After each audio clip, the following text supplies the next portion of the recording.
to Orpheus Summer Thursdays Bassoon Edition. My name is Gina Cuffari, and I am here live with my colleague Frank Morelli. Together we make up the Orpheus Bassoon section. Today we are very excited to present a recital for you consisting of some of our favorite opera arias and vocal works. We'll be taking some time during this presentation to answer your questions.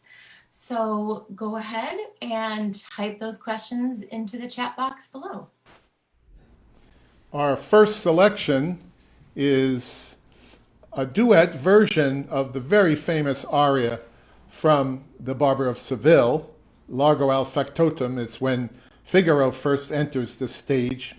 You'll all recognize it if the name doesn't ring a bell. As you can see on this little title page, Barber of Seville was premiered in 1816, and already by 1819 it was such a rage that a French bassoonist, François-René Gebauer, as you see below, arranged a whole 2 books, 2 small volumes of duets from numbers in the Barber of Seville. And then another orchestra opera bassoon player named Frank Morelli, that's me, in 2008 took those duets and I slightly expanded them using the Rossini score. So I didn't Morelliize them, I tried to Rossiniize them, fill them out just a little bit to give them more of a sense of a concert performance. And so here we'll first have the Largo al factotum from the Barber of Seville.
and Frank Morelli live on Orpheus Summer Thursdays, Bassoon Edition. Frank, that was so much fun to play with you. You know, I was thinking, I think the first time that we ever played that together was at a Jupiter Chamber Symphony concert years ago. And it might have been the only time we played it, in fact. You know, but it was so much fun to play in person, of course. But this, even though we were in our separate homes, was still a really fun collaboration. You know, it's just a slightly different way to do it, but we still managed to make some chamber music. Well, I tried my best moves on you, but I couldn't lose you. You stayed with me all the way through. I tried. Well, on the next piece, it was our turn to throw some curveballs at you. Good. So again, just a reminder for everybody who's watching, go ahead and post some questions in the chat box. We'll be answering your questions in a few minutes. Now, for our next piece, those of you who might have watched last week, there was a wonderful Midsummer Night's Dream program, and you can still see it. You can still access last week's beautiful video at the Orpheus website, which is orpheusnyc.org. And there you will find a number of different videos that Orpheus has been involved with, including this one. And you would know if you saw that, and or maybe from other times, that Gina is not only a phenomenal bassoon player, but she is a wonderful soprano. And so in the video from last week, which is astounding, she played, along with the Orpheus strings, a Rossini aria, where she both plays the bassoon and alternately sings the aria. I can't even imagine. I will tell you right now, I was going to warn you later, but it occurs to me now, I promise not to sing. I will be playing some arias eventually, but believe me, you don't want to hear me sing. But you want to hear Gina sing. And so this next number is something which I transcribed a while back that could either be played with, say, flute, bassoon, and piano, or oboe, bassoon, and piano, I guess violin, if for that matter, a soprano voice, bassoon, and piano. The original Batti Batti bel Masetto from Don Giovanni is for soprano, and it has throughout the entire piece an obbligato, or you might say accompanying, fluid cello line. Now the bassoon and cello are right in the same register, so often, not always, but often, it's pretty practical to transcribe a piece from cello to bassoon.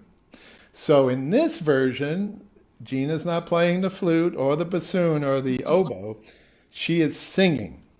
And we have to thank Tom Cuffari, Gina's husband, who is a wonderful pianist, conductor, arranger, man about town.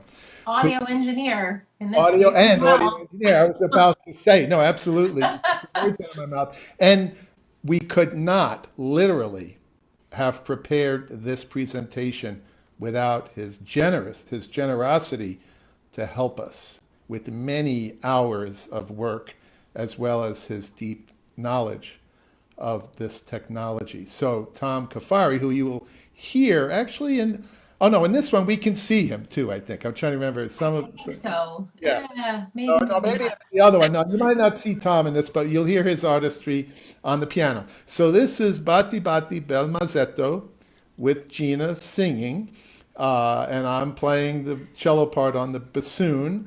And I think that's, remember, Gina's already told you that please post any comments, nice comments hopefully, questions you'd like to ask us.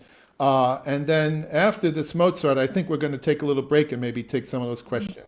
Gina, anything else you want to add, or are we ready? Well, one little thing. For those of you that saw the concert last week, I promise this time there will not be a train that interrupts the end of the aria.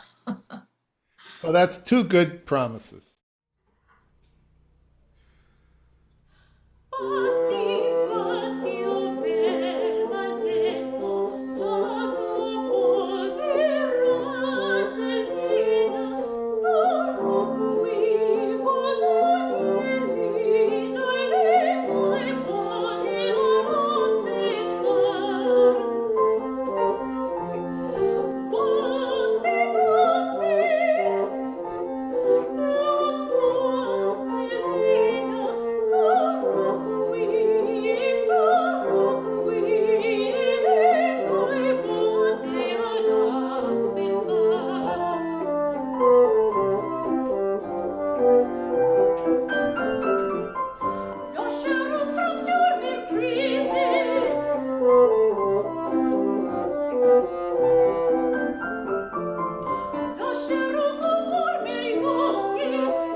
Okay, we're back.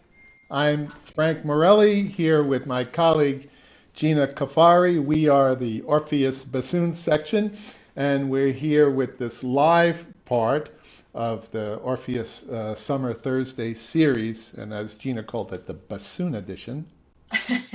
And well, Gina, you sound so beautiful. You always do when you sing and when you play. And that was really just such a pleasure to listen to. Um, we have a few, I noticed, actually, our friend Delmar, the, Elmar. he is the double reed town, we might say, all world crier of the bassoon and the double reed community. Delmar does so much to promote performances, all sorts of news about our world, and everybody who's a bassoonist and double reed player and knows Delmar. So That's Delmar, right. thanks for listening. I guess I'm not surprised he's listening because that's Thanks for listening, Delmar, and thanks for sharing as well yes, with the Delmar rest was of the clear that community. we were going to do that. Um, and I think that's all I had to say about that. I mean, I guess are there some? Let's see. Yeah, there are some questions here. What do you see, Gina? You tell me. So it looks like there's one for me. It says, can you share how you came to be both a bassoonist and an opera singer? Well, I don't quite consider myself an opera singer, but thank you. I grew up both loving to sing and loving to play the bassoon and the piano. In fact, I started playing piano when I was 5. I started singing, gosh, as long as, I've been singing as long as I can remember. My father is a wonderful singer. There's always music in our house. He played the guitar. He was in a few bands. He would always be singing. There would always be singing in our house. So both my sister and I grew up hearing music, loving music, and wanting to participate in music. So, my sister and I both uh, participated in musicals at our school, choirs, started taking voice lessons when I was in high school. And simultaneously, when I started to play the bassoon seriously, I did also start to take the voice pretty seriously as well. And I wasn't quite sure going into college which I wanted to focus on. So I did get to a level in which I was able to audition on both voice and bassoon for college, and I did get in for both. But I did decide to just make a decision, focus on one.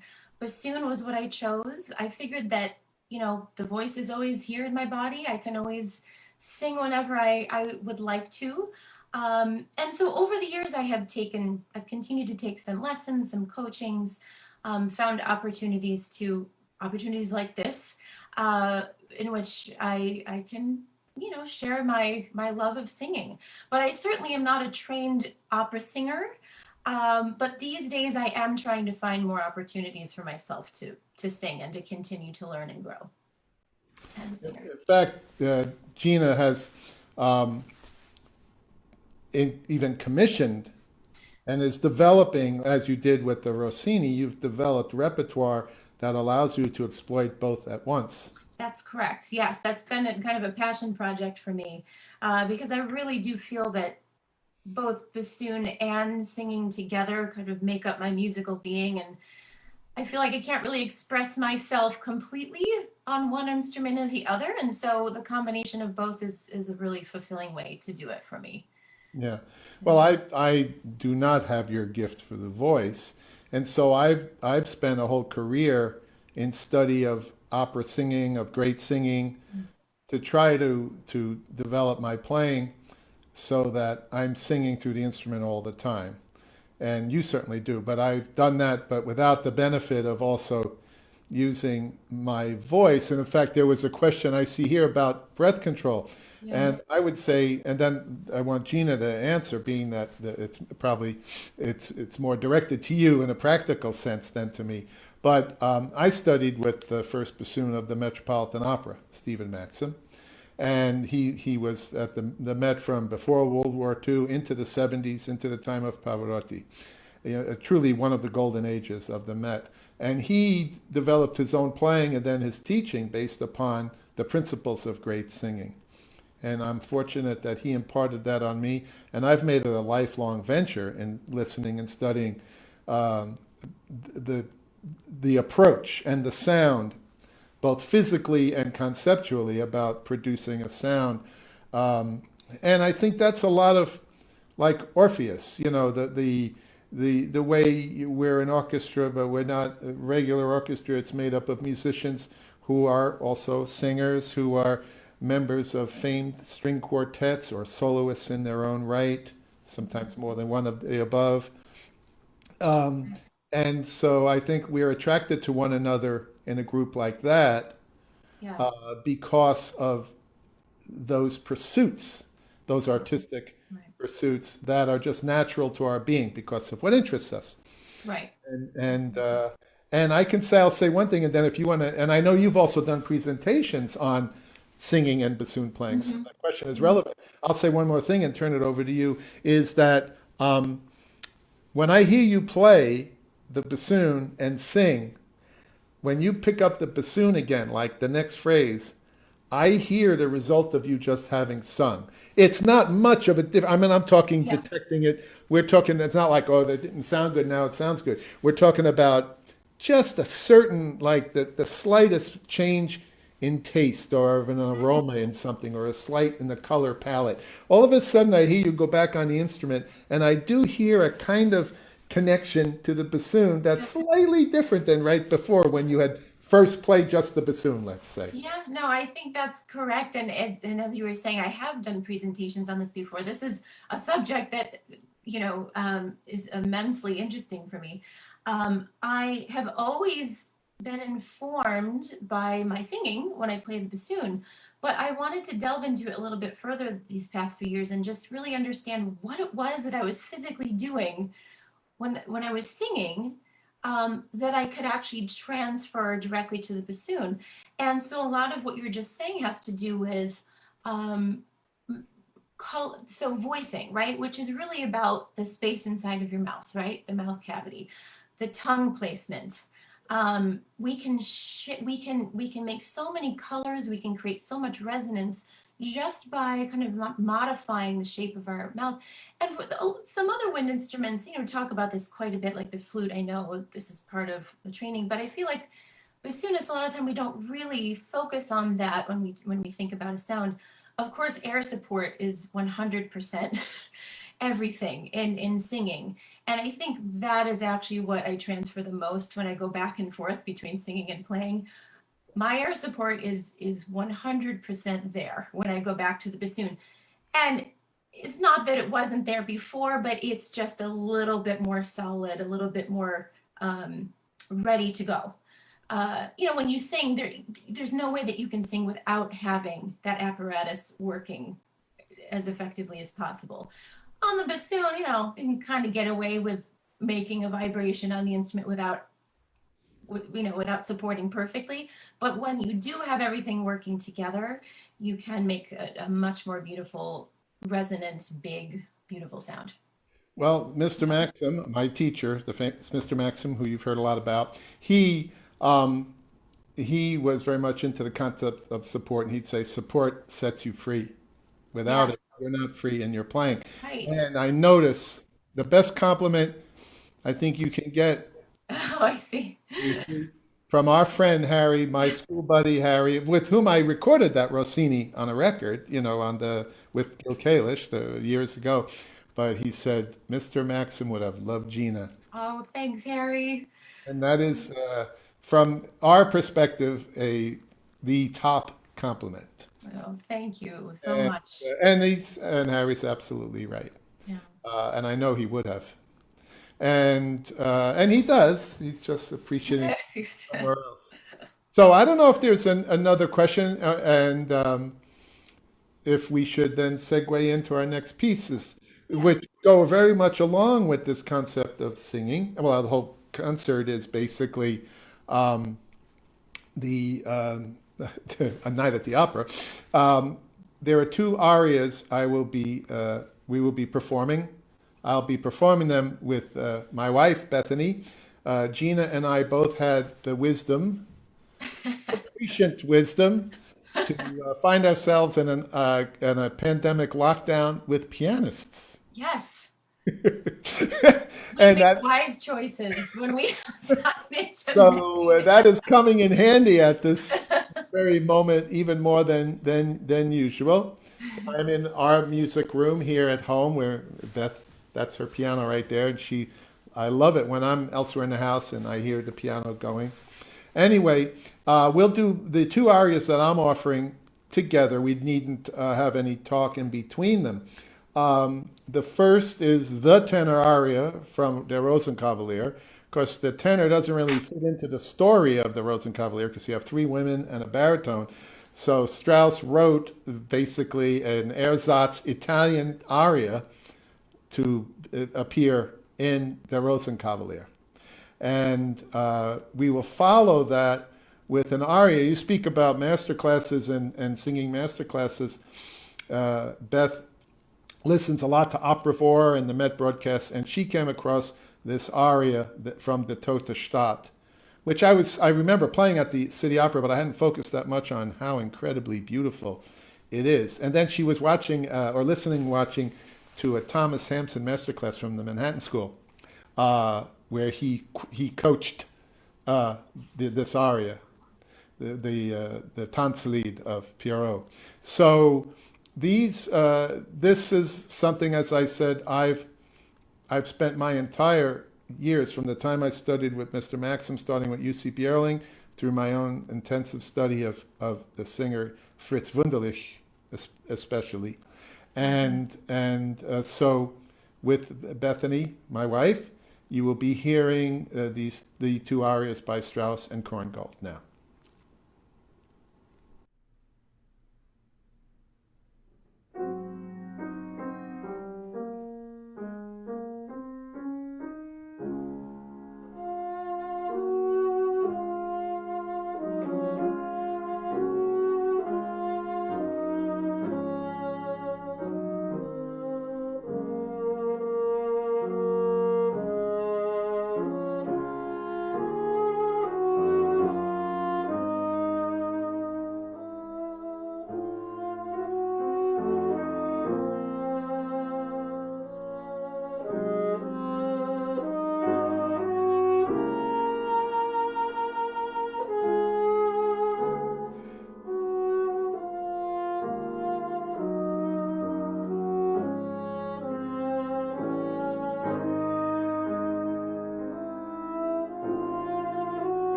Hi, everybody. We're back.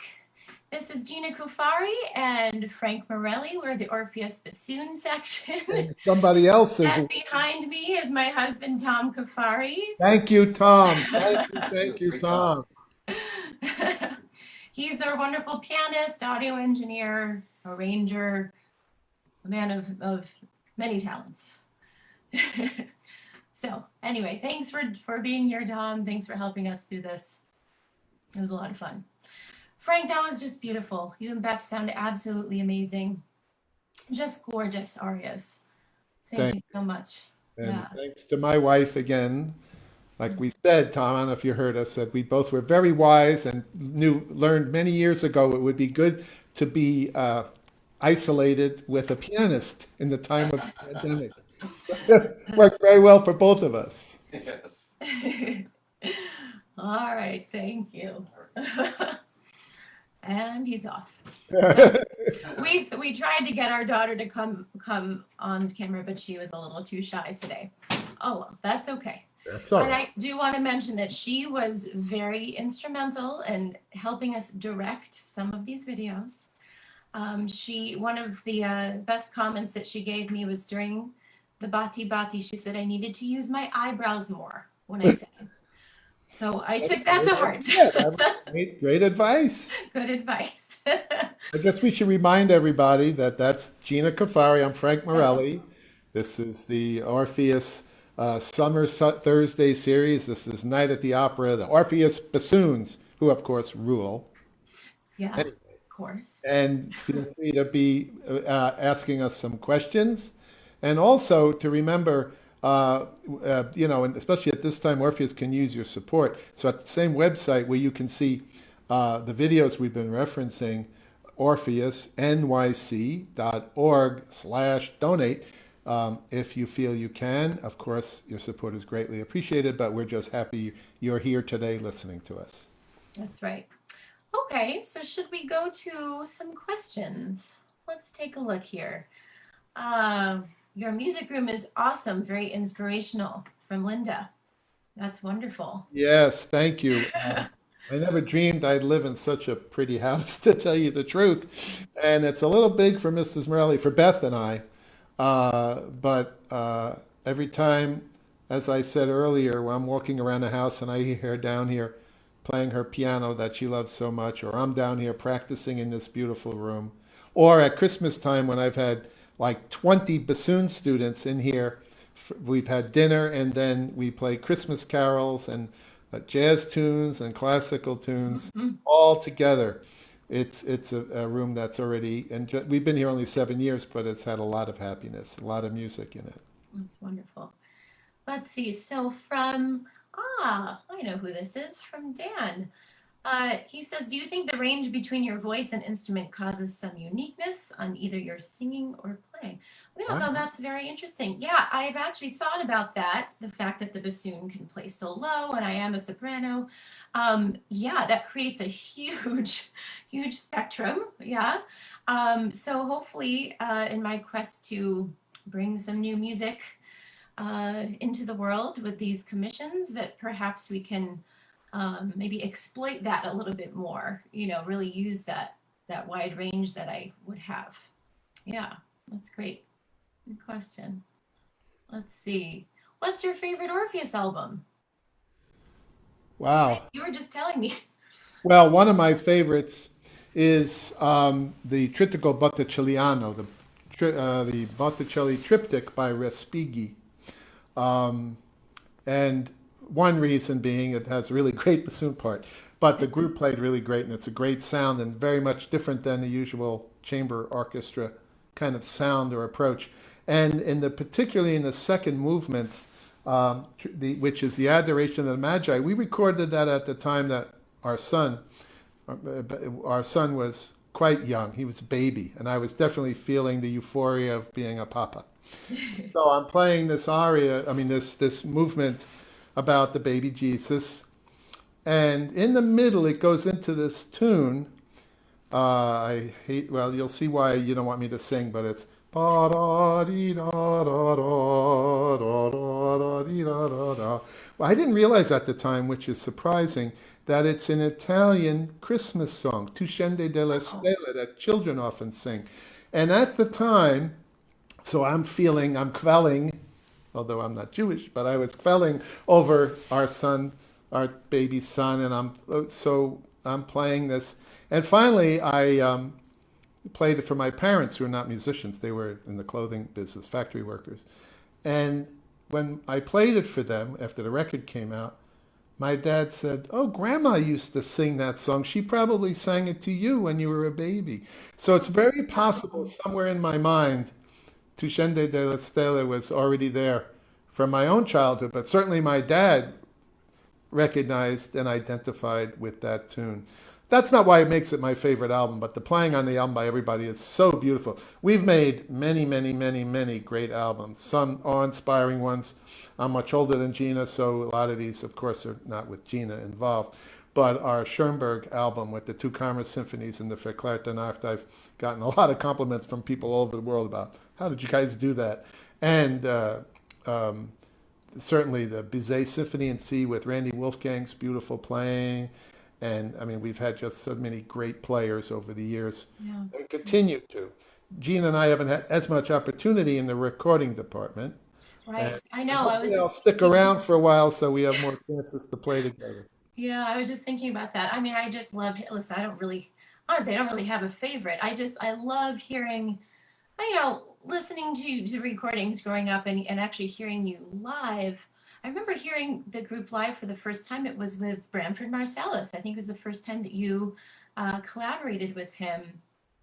And gosh, what did you play? Creation. Um, anyway, I remember the thrill of hearing you guys live for the first time. There was something about it that just was invigorating, energizing, and I just knew that I, number one, was going to keep going to seeing your concerts, but um, getting that phone call the first day uh, that I was invited to come and sub in the group was just a euphoric moment for me. And then actually being able to do it was fantastic. I was just thinking, just recently, this isn't, I'm not sure if I'm even supposed to say this yet, but we we did do a little recording project this past year ago now, while we were touring Asia. And that for me was one of the first big recording projects that I was involved in with Orpheus. And it was incredible. It was with an incredible pianist, played Ravel Piano Concerto. So I'm hoping that will materialize soon. It was a really exciting opportunity for me. Uh, but yeah, honestly, I love listening to all the concerti, the Mozart bassoon concerto that you recorded with them are just absolutely incredible.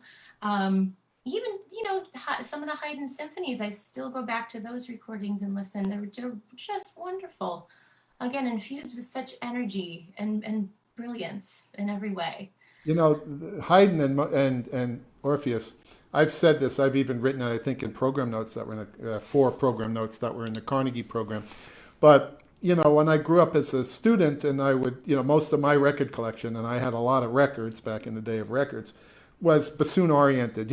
Symphony music, mostly some chamber music and solo music.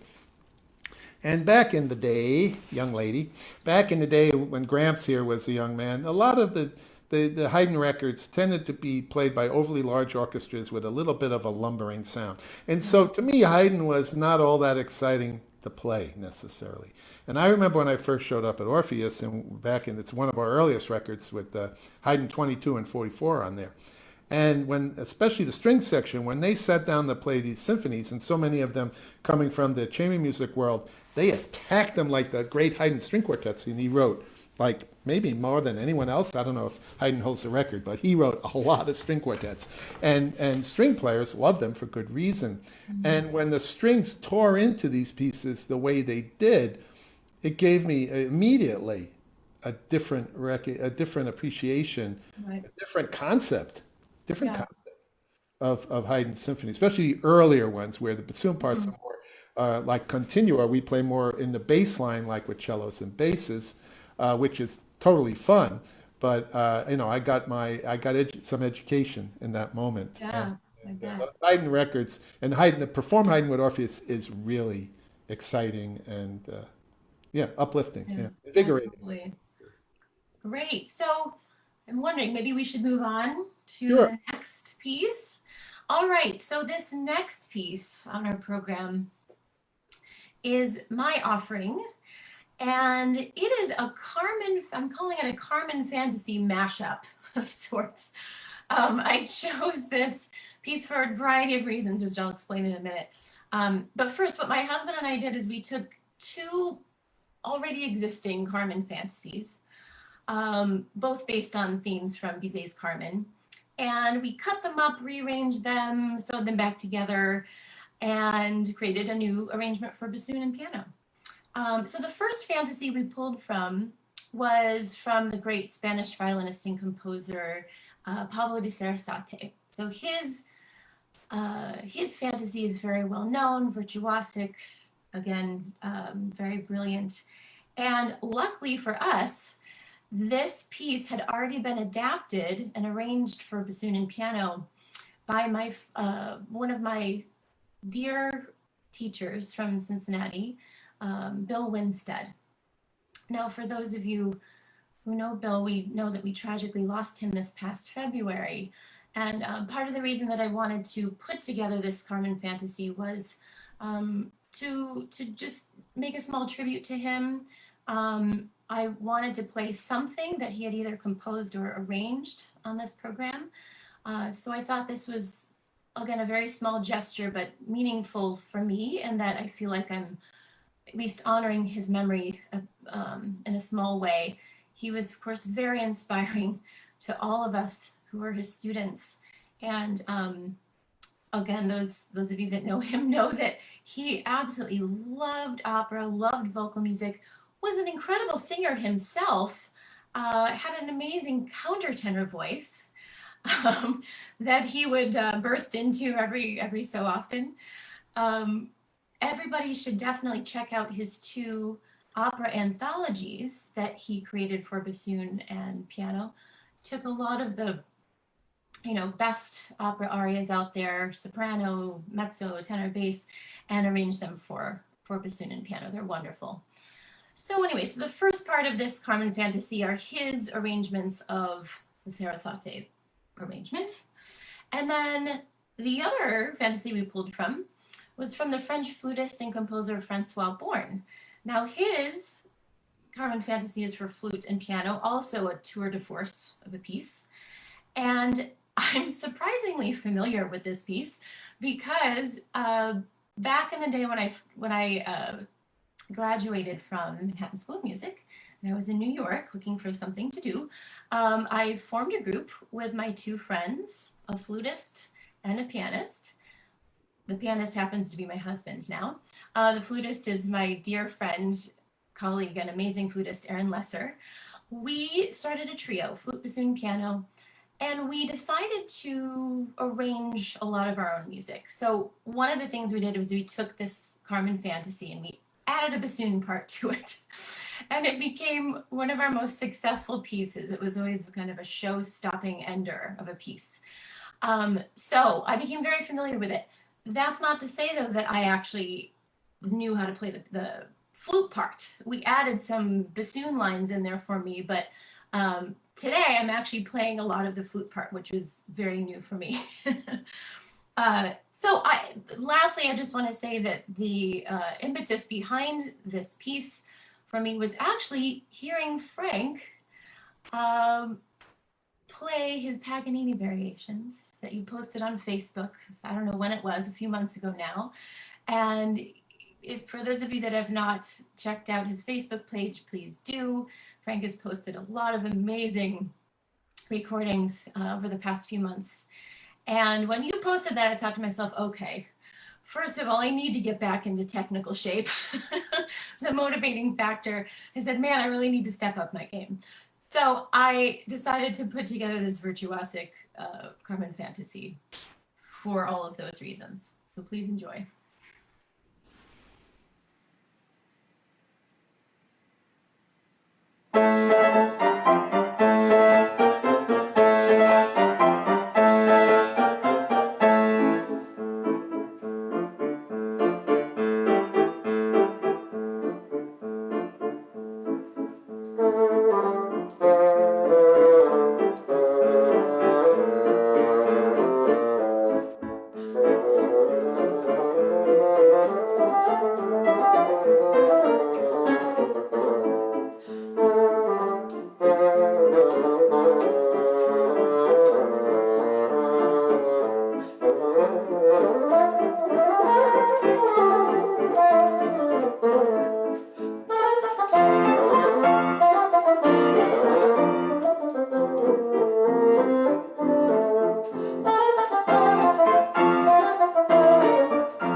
Wow.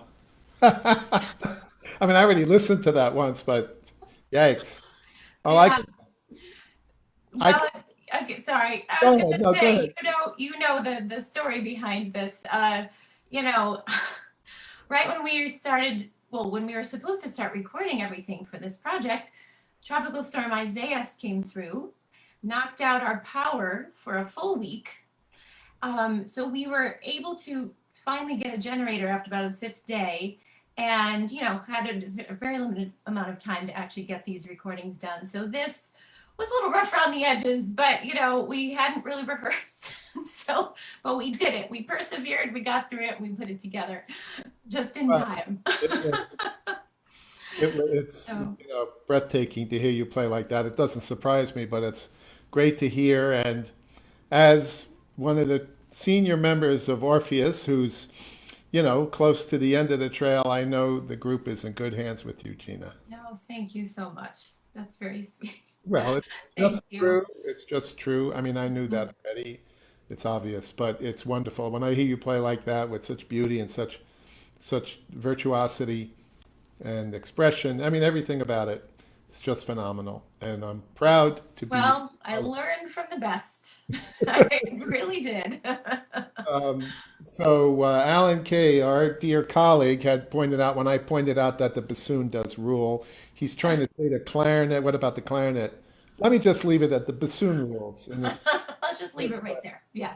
we Good are answer. the great. Good We answer. are the greatest.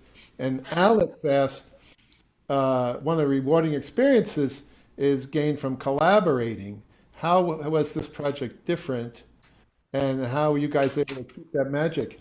Well, Gina and I are kindred spirits musically, and we would love a project like this under any circumstances. Right.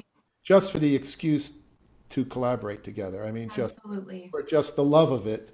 To come at a time when we are isolated, and not to say this takes the place of live performance, but I just can't tell you how much satisfaction and how much happiness, even with the aggravations that you guys much more than us, like with not having power for a week. But it's a labor of love, a love of music, a love of one another. Absolutely. And That's so exactly right. it's really what it is. Yeah, so like what just as you said, in any circumstance, this would be such a reward, and it is a rewarding experience. Yeah, it was much more challenging for many reasons, but all the more reason to kind of power through and do it because I don't know, I just find the most satisfaction in getting a result like this when you have gone through, many obstacles. And so it makes it that much more rewarding and heartwarming, really, to actually go through this experience with you. It's been Yeah, wonderful. oh, that's for sure. Yeah, And yeah, even to pull it back to Orpheus it's a different it's what we do is a different type of experience. right, The way we collaborate with each other, the joy that we have in making music. And in fact, while people, except those who have come to our rehearsals, have seen some of the videos about our process, they're seeing the result on stage in Carnegie Hall or on a recording. But in fact, it's the collaborative process that is Orpheus that right, makes it special. The great players in it obviously make it special. And without those great players, current and past, Orpheus wouldn't be Orpheus. But one of the reasons they come so to the fore is because of this collaborative process, a right. more active role in performing and interpreting the music than in a regular orchestra, conducted orchestra situation, which can also be great. This is not a competition. This is just our way of doing Yeah, things. just a Now, different way of doing a things. different way. Absolutely. Gail Yeah. asked, what's the number one thing non-bassoonists should know about bassoonists? We're the nicest people. I mean, We're nice people. Exactly. We like to spend a lot, well, I wouldn't say necessarily like to, but we have to spend a lot of time isolated in our little rooms here working on reeds. Bassoons are a double reed instrument. They're our mouthpiece. They're very, very important. So we spend a lot of time working on our mouthpieces.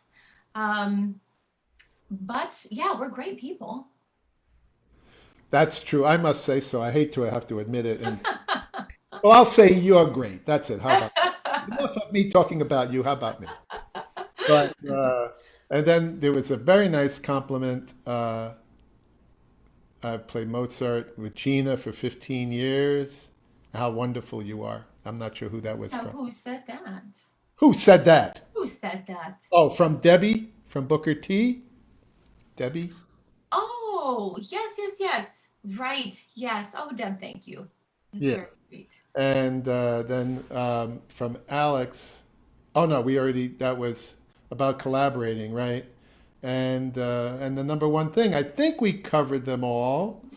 The questions we've had up till now. Oh, one new message. I think Okay, we're good. Yeah. so we're almost to the end of after all of our work, No, we're it went almost. by so fast. And by the way, in case someone had come in late, we were reminded to try to keep saying this. This is Gina Cuffari. I'm Frank Morelli.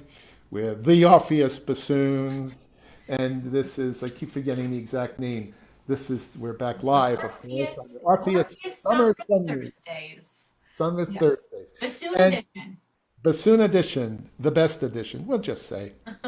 And then you can, anyone that came in late on this, I'm sure you'll be able to find it on Facebook, our Facebook places. It'll be linked up as well as on the Orpheus site, which is Yes. orpheusnyc.org. And so if you came in late or need to hear it again because you can't believe the way Gina played that Carmen, I'd go back and check her out again.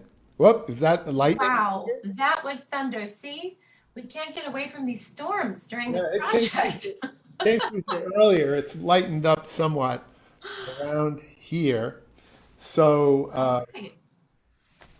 do you want to say, like, bid So sure, did everybody you in want adieu? to introduce Mignone and then I can maybe say a little Oh, sure, sure. at Okay. the end? So, Yeah. no, I'm happy to do that. So Right. the last piece we're going to play, okay, now we have to own up to false advertising. This last piece is not from an opera, but you've gone through so far into this, you might as well hear the last piece. Francisco Mignone was a firstborn Brazilian, Italian Brazilian. You know, I'm Italian American, Gina's Italian American, but they're Italian Americans from the Hudson Bay to the bottom of South America. There are a lot of Italian Americans. And while my family, and probably Gina's great grandparents and my grandparents, came in through Ellis Island, Francisco Mignone's parents migrated through Rio de Janeiro. And Francisco Mignone was born in Brazil. He embraced his new land and his new culture.